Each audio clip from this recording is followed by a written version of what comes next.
Bob's movie review. Gonna tell us what's true. Bob's movie review.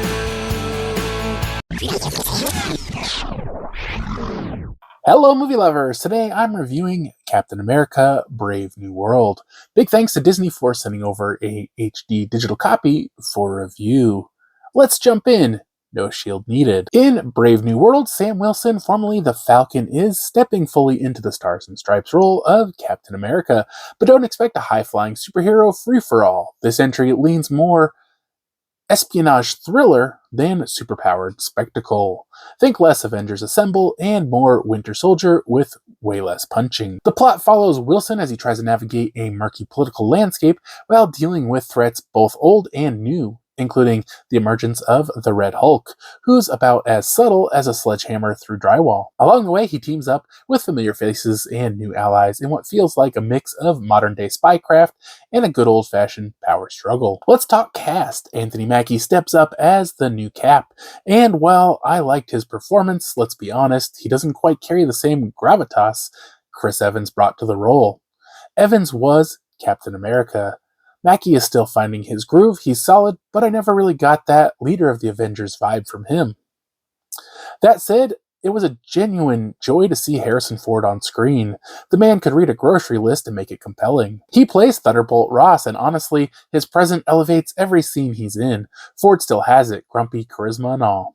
The rest of the cast is strong with a lot of tight performances, but again, the story gives them more cloak and dagger than cape and smash to work with. Now about the digital HD copy, it was fine, but just fine visually. It lacked the punch. The resolution wasn't terrible, but felt soft. The colors didn't pop the way I expected, and I get it, it's streaming and not 4K. Even by HD standards, it underwhelmed. The audio, though, a whole different story. Even with just 5.1 surround, it sounded great.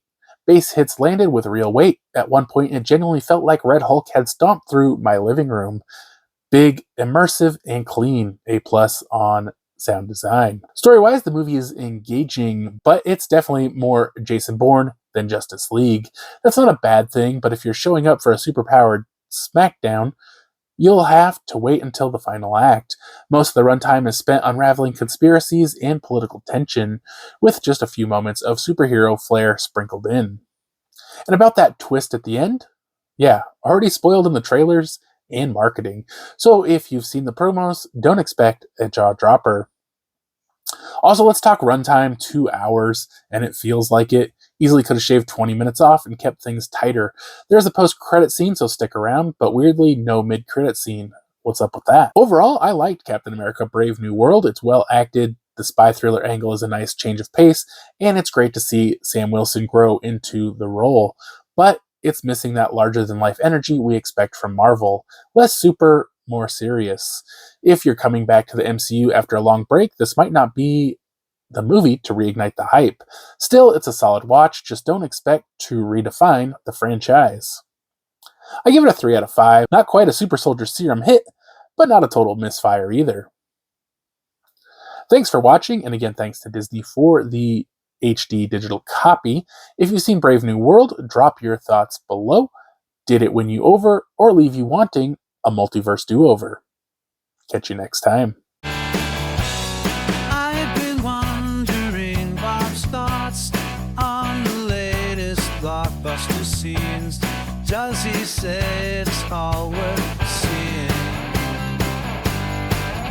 or just some dream? Bob's movie review, gonna tell us what's true. Bob's movie review.